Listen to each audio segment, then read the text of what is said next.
I was standing barefoot on the cold marble floor of our kitchen, still wearing my paint-splattered work hoodie, when I realized my marriage had turned into a corporate takeover. On the granite island in front of me sat a laminated sheet of paper, not a note, not a letter, a laminated document, complete with pastel dividers, and a title printed in elegant serif font, The Carter Household Operating Rules.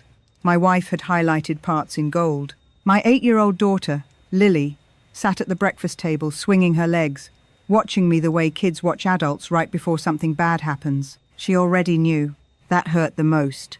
"Daddy," she said quietly, "Mom says you have to follow the rules now." That was the moment I knew this was not about marriage anymore. This was about control. Before I tell you what was written on that sheet and how one single rule destroyed my wife's entire country club fantasy, I need you to understand who I was before everything fell apart. My name is Isadora Carter. I am 35 years old. I manage commercial renovation projects across northern Colorado. I make about $92,000 a year. I am not wealthy. I am stable. I built my career from the ground up, literally.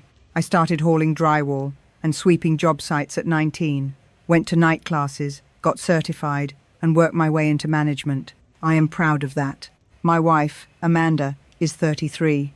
When we met, she worked as a medical billing coordinator at a small clinic in Fort Collins. She made about $42,000 a year and never complained once. She packed leftovers for lunch, drove a dented Toyota Corolla, and used the phrase, "that seems wasteful," like a moral compass. We fell in love in a life that was quiet and honest. We bought a modest 3-bedroom home near Loveland, with a yard big enough for a swing set and a garden. Amanda insisted on planting herself. We spent weekends at farmer markets. We hosted potluck dinners with neighbors. She used to hand-make birthday decorations for Lily instead of buying themed party kits. Amanda used to say, "I do not need fancy things to feel valuable." I believed her. Everything changed after one brunch invitation. A woman named Paige Whitmore invited Amanda to a charity luncheon at the Silver Ridge Country Club. Paige was married to a real estate investor and wore confidence like a tailored blazer. Amanda almost did not go. She told me those women were intimidating. I told her to try it. I thought new friends might be good for her. She came home glowing, not happy, electric. She talked about linen tablecloths, infinity pools, tennis courts, and women who never checked price tags. She talked about lifestyle, alignment, circles, elevation, words that had never existed in our house before. Within weeks, Amanda was shopping differently, speaking differently, looking at our life like it was a temporary mistake. Then she quit her job. Then the spending started. Then the rules appeared. By the time that laminated sheet hit the counter, my marriage was already bleeding out. I just had not accepted it yet. What Amanda did not expect was that I would read every word, and then write one rule of my own, a rule that applied to both of us. That was the moment the silence ended. And it was the beginning of everything she thought she controlled collapsing in public. The first time I realized Amanda was serious about the rules, it was over $4. I stopped at a gas station outside Greeley on my way to a site inspection. Same place I had gone for years. I grabbed a small black coffee. Nothing fancy, no pastry, just caffeine and habit. My phone vibrated before I even pulled back onto the road. "Amanda, did you just make a purchase without approval?" I stared at the screen, thinking it had to be a joke. "Me. It is coffee." The dots appeared immediately. "Amanda, Rule 1. All purchases over $40 require approval." Me. It was $4. "Amanda, you are missing the point. The point is respect for the system." System. She said it like she had built something important. When I got home that night, there was a printed notice taped to the refrigerator. Bright red header, bold font. Infraction 1. She had signed it at the bottom. Lily was standing nearby, silent, holding her backpack like a shield. "Mom says if you get 3 strikes, you lose allowance privileges," she whispered. I knelt down in front of her. "Daddy does not have an allowance, sweetheart." She frowned. "Mom says everyone has to earn trust." I wanted to scream. Instead, I hugged her and told her to go wash her hands for dinner. Dinner, by the way, was takeout sushi. $212. Approved. Over the next 2 weeks, the rules multiplied like mold. Rule 1.5. All grocery purchases required photographed receipts. Rule 3.5. Allowance could be reduced for negative attitude. Rule 5.5. Work friends were not pre-approved social contacts. She started speaking to me like I was a junior employee under review. Every conversation had a clipboard energy. Meanwhile, the spending got worse. I started waking up at 4 in the morning, not because of work, but because my chest felt tight. I would lie there doing math in my head. Mortgage, utilities, insurance, Lily's activities, and then the credit cards. One night, while Amanda was out at what she called a wealth alignment dinner, I logged into our shared accounts. I wish I had not. In 4 months, we had accumulated just under $16,000 in credit card debt. Nordstrom, a boutique in Boulder, a private chef tasting, spa packages, membership dues for Silver Ridge Country Club that I had never agreed to. Then I saw something worse. A second card. Same bank. Same joint information. Paperless statements sent to a different email. Balance, $12,400. I felt cold. I pulled up our savings account, Lily's college fund. $50,000 down to 19. Transfers labeled temporary liquidity. Temporary. That night, I did not confront Amanda. I did not sleep either. I started documenting everything. Screenshots, statements, dates, times. I pulled my credit report and froze it. Then I started looking outward. Amanda talked constantly about her new inner circle, the women from the club, the lunches, the mastermind calls. The loudest voice belonged to Paige Whitmore. Paige was everywhere. Instagram stories, brunch photos, quotes about abundance and alignment. Her husband was supposedly a high-end developer, but the math never added up. I did some digging. Paige's company was registered to a mailbox service. Her coaching business had no real clients outside the club. Her testimonials were all from the same group of women, recycling language like a script. Then there was the financial guy, Ethan Ross. Amanda said his name like it carried authority. Ethan said our retirement accounts were sleeping. Ethan said passive income was the only path to freedom. Ethan said traditional work was for people without vision. I searched him. His office address was a shared workspace in Denver. His certifications were online. His company had been dissolved once already, under a different name. Red flags everywhere. I reached out to another husband without telling Amanda. Mark, married to Paige's friend, Olivia. We met for coffee in a parking lot like we were planning something illegal. He laughed when I mentioned the rules. You too? He asked. Turns out Olivia had implemented a similar system. Allowances, location sharing, spending approvals. She says it is about alignment, Mark said. But somehow alignment always costs money. We compared notes. Same advisor. Same talking points. Same pressure to invest. Same isolation tactics. It was not coincidence. It was coordination. While the adults were busy destroying their lives, Lily was shrinking. Her teacher called me one afternoon. She seems anxious about money, she said carefully. She asked if art supplies were too expensive. That night, I found Lily counting coins on her bedroom floor. I want to help, she said.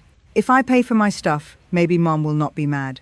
I sat on the floor with her until she fell asleep. My jaw clenched so tight it hurt. That was when I stopped thinking about saving my marriage. I started thinking about saving my child. The breaking point came during what Amanda called a family strategy summit. She sat across from me at the dining table with a folder full of charts, exponential curves, buzzwords, promises, Ethan's latest opportunity, an early access investment. She wanted $100,000.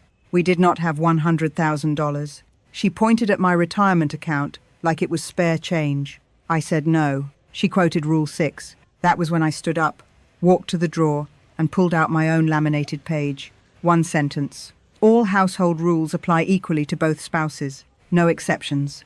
She laughed, nervously. Then I asked for her phone. Then I asked about the dinners she claimed were book club meetings. Then I asked about the transfers. Her face drained of color. The silence that followed was not peaceful. It was terrified. That was the moment everything began to unravel. And it was only the beginning. Amanda did not sleep that night. Neither did I. She paced the house like an animal trapped in a shrinking cage, phone glued to her hand, whispering urgently into it while pretending not to notice me sitting at the kitchen table with my laptop open. I was not guessing anymore. I was confirming. The rule had done exactly what I knew it would do. The moment control stopped being one-sided, the illusion cracked. At 6:30 in the morning, my phone buzzed. Mark. Group text created. Names I recognized. Husbands. Fathers. Men who used to nod politely at barbecues while their wives compared handbags. The messages poured in. Did your wife mention a crypto opportunity? Has anyone heard back from Ethan? Olivia moved $30,000 yesterday without telling me. Paige says everything is fine, but I cannot access our savings. By 8 a.m., the group chat was a forensic audit. Screenshots, bank statements, similar charges, same vendors, same language copied word for word from coaching emails, same advisor, same pressure tactics, same rule systems. This was not lifestyle creep. This was a coordinated extraction. Amanda finally snapped around 9. She stood in the doorway of my home office, eyes red, jaw tight. You went behind my back, she said. I protected our child, I replied. You humiliated me. You stole from our daughter. Her phone buzzed again. She glanced down and flinched. I saw the name on the screen. Paige. Amanda answered on speaker without realizing it. Tell him to stop, Paige hissed. The husbands are panicking. Ethan is not responding, Amanda said, voice shaking. What is happening? There was a pause. Then Paige said something she probably thought would never leave that room. Just stall. If we can get through this week, Jason says the funds will clear. Jason. A name I had not heard yet. I leaned forward. Who is Jason, Amanda? She hung up. The next few hours were chaos. One husband drove to Ethan's office. Empty. Another called the number listed on the investment paperwork. Disconnected. By noon, someone found a public court filing. Ethan Ross was not his real name. His actual name had 2 prior fraud settlements. The money was gone. By the time Amanda realized what she had done, the club chat had imploded. Accusations flew. One wife admitted she had been sleeping with Ethan. Another admitted she had taken money from her husband's retirement without consent. Paige's husband filed an emergency account freeze that afternoon. Amanda sat on the couch, staring at her phone like it was a dead thing. This was supposed to fix everything, she whispered. You did not want to fix anything, I said. You wanted to escape. That night, Lily stood between us in the living room. She had heard enough. Why do you care more about your friends than me? She asked her mother. Amanda opened her mouth. Nothing came out. I do not want fancy stuff, Lily continued, voice shaking. I just wanted you to play with me again. Amanda looked at me like she wanted me to save her. I did not. She packed a bag and left. I changed the locks. The next morning, I met with a family law attorney.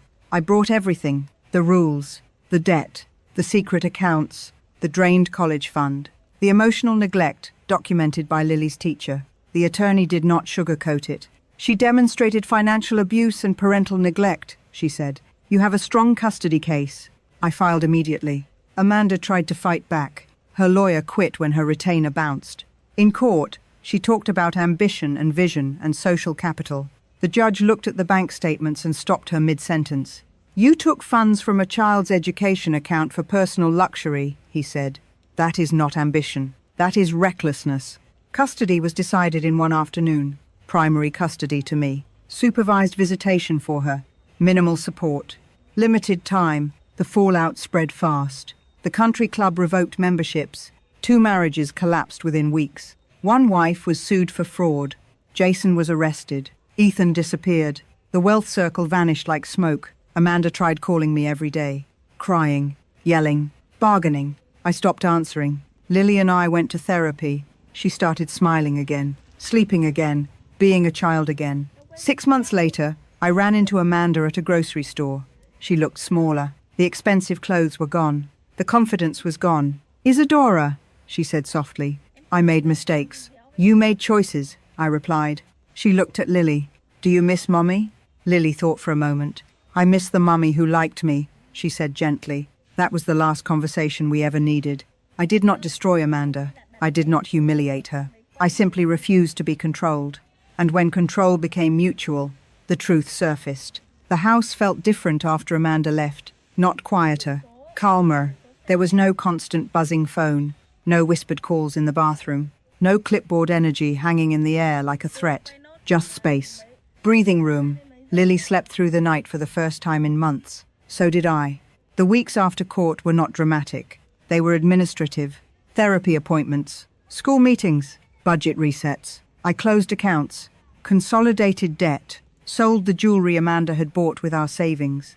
It did not recover everything, but it slowed the bleeding. Amanda tried to reframe the narrative. She told anyone who would listen that I was controlling, that I did not support her growth, that I sabotaged her awakening.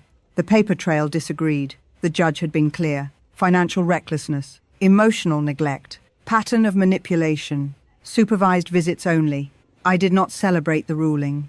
I felt sick with relief. Lily asked one night while we were brushing our teeth, "Does Mommy hate you now?"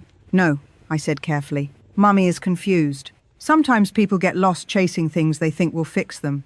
Like when I thought getting more toys would make me happier," she said. "Exactly like that." She nodded, satisfied. The visit started awkwardly. A small room at a family services center.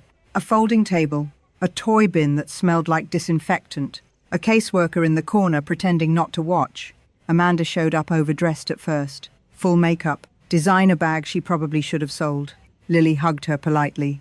Amanda talked too much. Promised too much. "We will go to the beach next time," she said once. "There is no next time beach," Lily replied calmly. "We only have visits here." Amanda blinked like she had been slapped. The truth was, Lily had moved on faster than Amanda ever could. Children adapt when safety returns. Adults cling to illusions. 6 months later, Amanda stopped dressing up. The bag disappeared. She wore plain clothes, cheap shoes. She started asking me for money through text messages. Small amounts at first. Gas, groceries, then rent, then emergencies that always seemed to repeat. I stopped responding. I was not cruel. I was done enabling. The last time she asked, she wrote, "I have nothing left." I stared at the message for a long time.